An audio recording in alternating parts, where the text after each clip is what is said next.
Well, that's the window wrapped up. Arsenal have failed to bring in a single player in the January window, or in other words, they have intentionally chosen not to sign anybody. And you can put the blame wherever you want to throw your rocks, KSE, Richard Garlick. But ultimately, it was down to Mikel and his obsession with finding the perfect player. Now, according to The Athletic, which I'll be quoting multiple times throughout the video, there was a meeting in November with the Arsenal leadership where they had agreed Arsenal would lean into the long term with players like Victor Reis or Svidar Naipan, obviously the Norwegian wonder kid who we were very close to signing, a kid who had a couple opportunities to sign for multiple Premier League clubs, also a couple clubs abroad.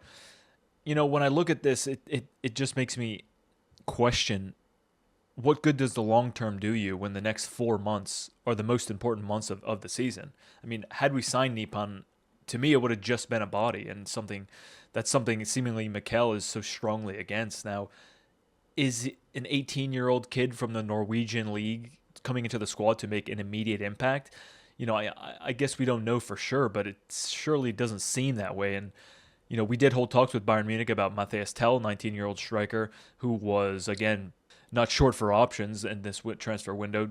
Held talks with Manchester United as well as Chelsea, ultimately deciding to go to Spurs on a loan spell. I've just read that loan spell will cost Tottenham Hotspur 12 million euros over the course of 5 months. There's going to be a 10 million euro loan fee for him, including 5 months of his salary paid in full, which would come out to around 2 million euros. So again, 12 million euros for a 19-year-old player on loan.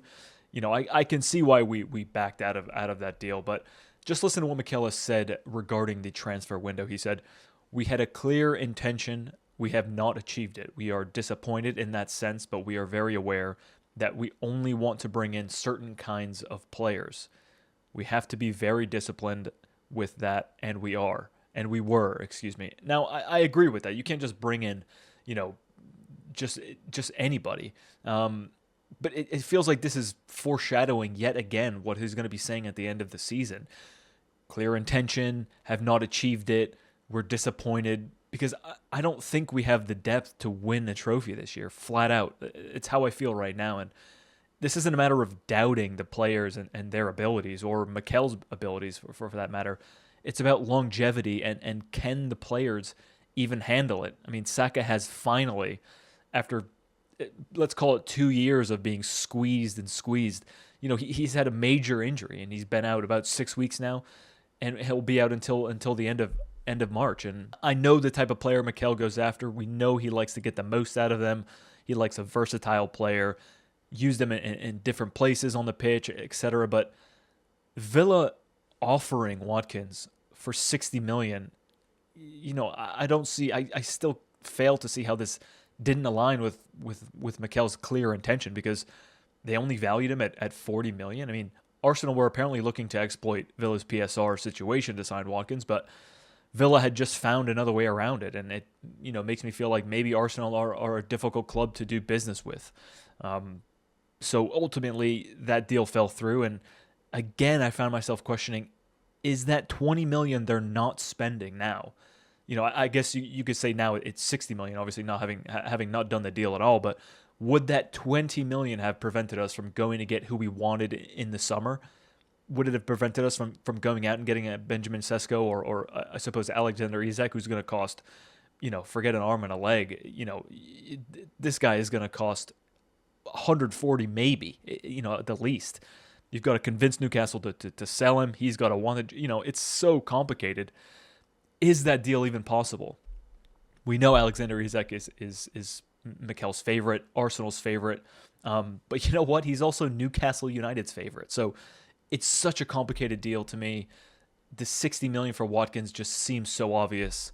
But again, I guess we'll have to wait and see. And you can't do all your business in the summer, obviously, and expect to win something with a depleted squad. I mean, we have less players available now than we did at the start of the year.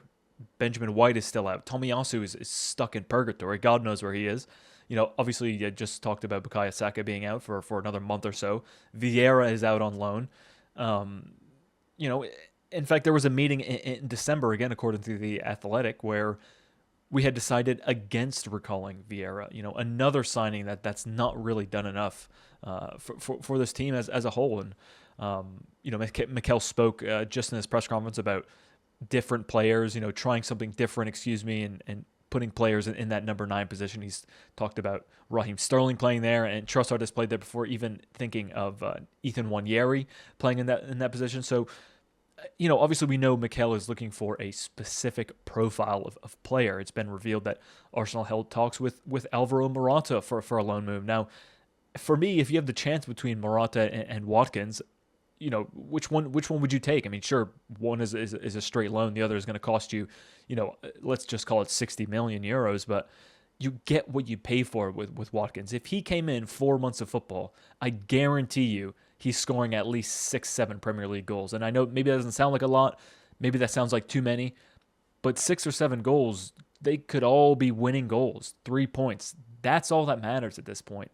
Scoring goals to win games. Liverpool are on an absolute tear at the moment. One loss the entire season. We need to do everything you can to keep up. Forget about bolstering the defense. I mean, Gabriel and Saliba are as solid as a defense as you're going to get. I just feel like we really, really dropped the ball with this Watkins deal, and bringing in anyone for that matter. Now, Trossard was brilliant against Man City. Definitely his best game this season. He hasn't put a shift like that in all season, I don't think. And my question is, are we going to see that Trossard every week now? I don't think so. Obviously, with Nwaneri, we have coverage on the wings, and again, maybe he can play as this number 9. Honestly, I trust the kid to make an impact, just about anywhere on the pitch, but it still feels like we're too light to push through 4 months of fixtures and come away with something in the end. And part of me feels this way. The other part of me is just sort of blindly optimistic that we'll get something out of this season. I suppose only time will tell. So thank you very much for watching, guys. If you made it this far, I do really, really appreciate it. Please get your comments down below. How do you feel about the transfer window? Nothing happening in it. I suppose I'll know all of your answers already, but please let me know your thoughts down below.